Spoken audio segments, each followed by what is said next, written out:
My name is Narimova. I'm a volunteer. Volunteer work is close to my heart. It was my goal for so long. I've been active in this sphere since my school days. I was a member of the Timurid movement and young pioneer leader at a pioneer summer camp.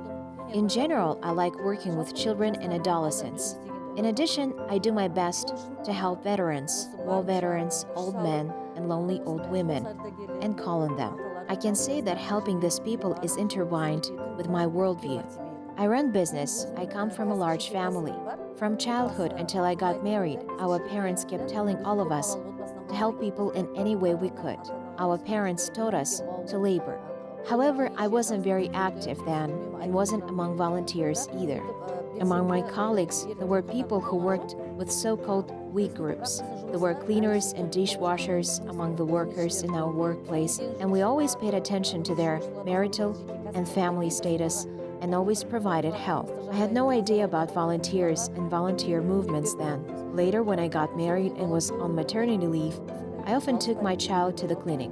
Waiting in queues, I saw many children whose clothing was too light. The majority of these kids were from poor families, which was easy to notice. When I asked their mothers why they wore such light clothing, they answered, "If only we had warmer clothes. I dressed my child in them, but besides this, they have nothing to put on." When they told me this, I offered my help for the first time. I asked my friends who were entrepreneurs to help them too. Of course, we met such poor families before too. After getting married, I started paying attention to the fact that people in low-income families got divorced quite often. I said to my family members that we spent a lot of money on some celebrations and birthdays, which wasn't quite right. Then we decided to organize some charity events as a way to celebrate anniversaries or other special occasions and transfer the raised money to an orphanage. Makarinka orphanage was in Kızıldağ then.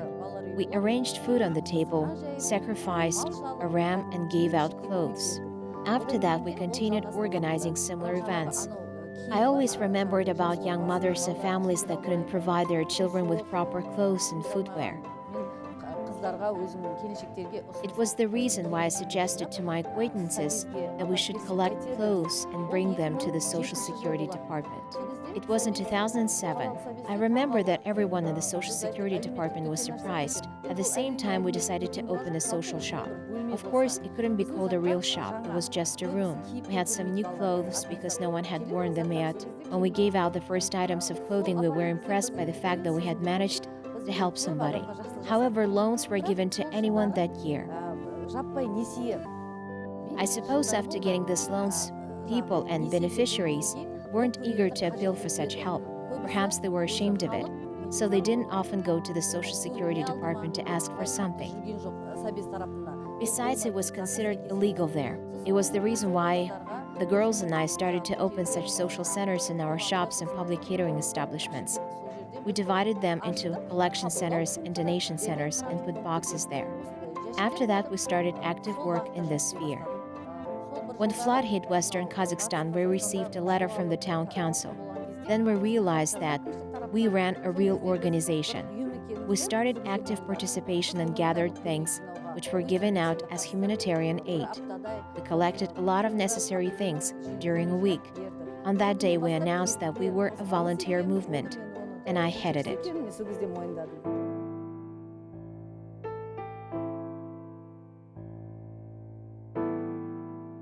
Providing psychological help is the main direction the Jomart organization takes. Our volunteers follow 350 various occupations.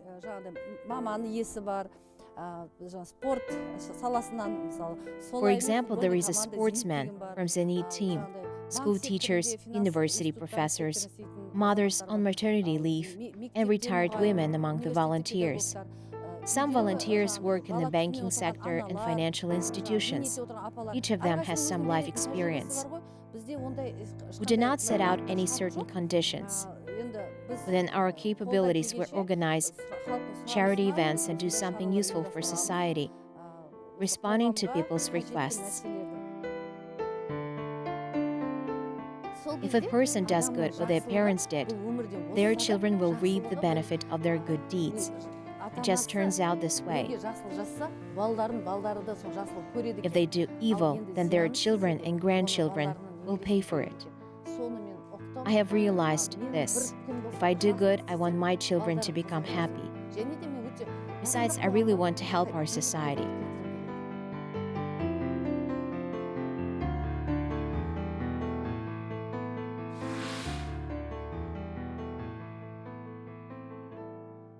We made a decision to open Social Assistance Center at people's request.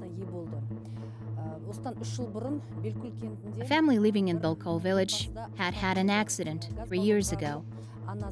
A gas cylinder exploded, due to which their mother, an old woman, died.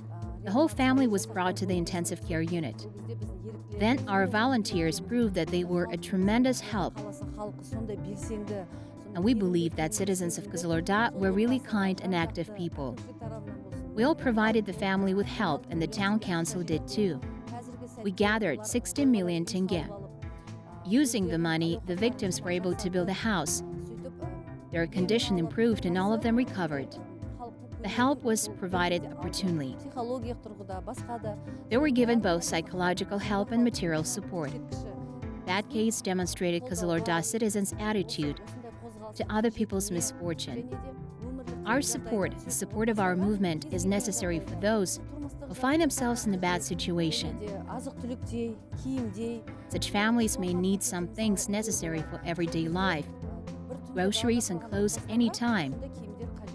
There are families that have faced natural disasters and lost everything overnight. These people need clothing.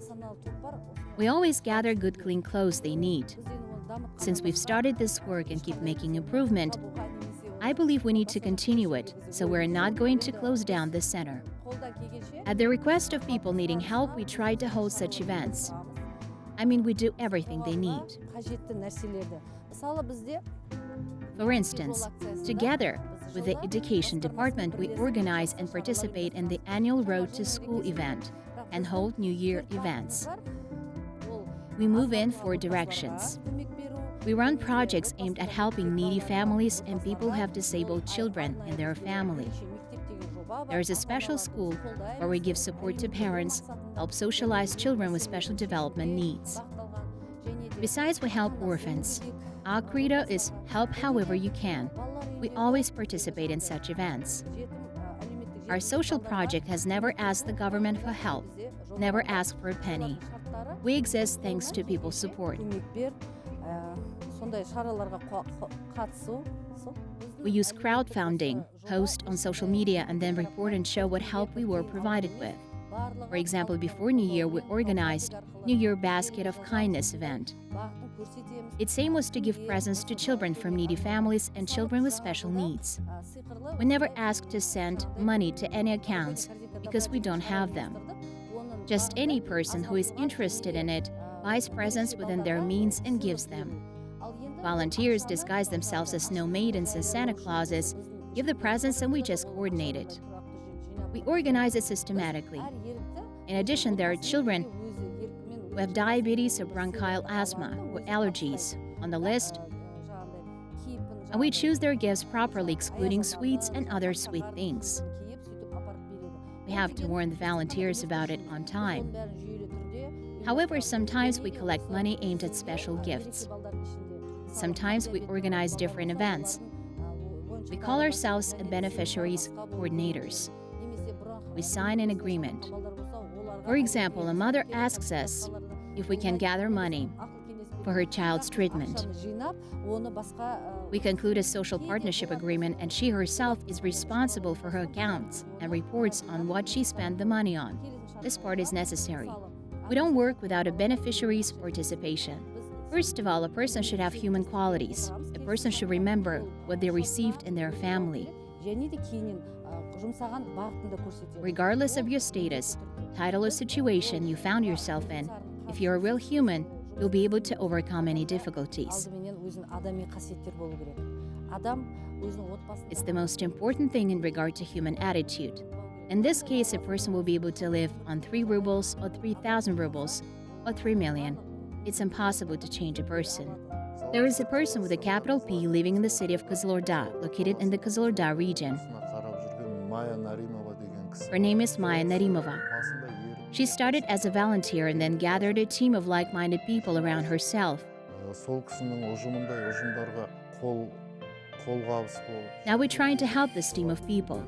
If we support such people who are eager to help everyone, we'll be able to promote their work.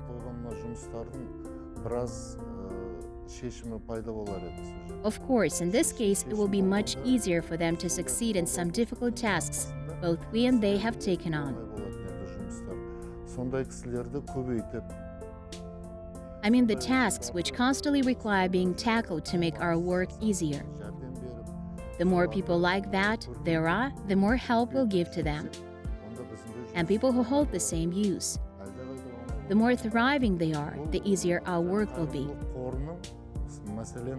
The majority of people visiting these charitable foundations aren't indifferent to what's happening to people around them and can sympathize.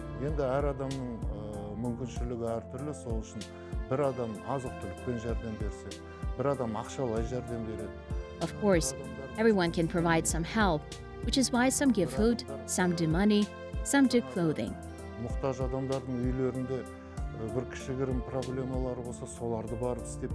Some people help them solve different problems relating to house construction or other everyday issues. Everyone does what they can to help.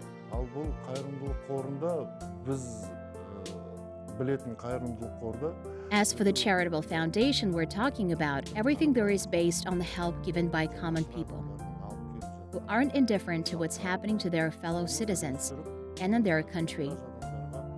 These people bring here everything they can. The volunteers coordinate and then deliver everything.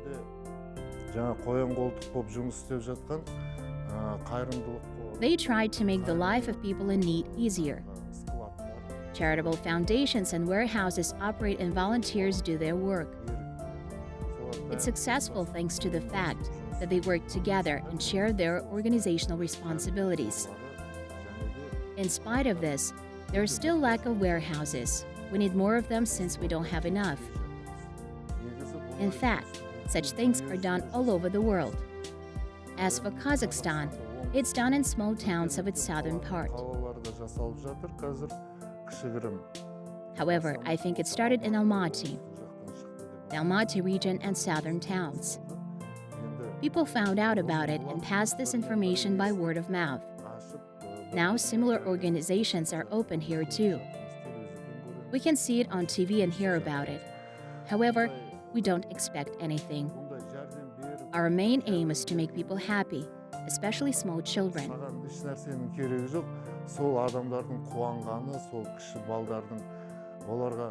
If you give a toy to a child who doesn't have anything, they will keep it and won't forget about it for many years.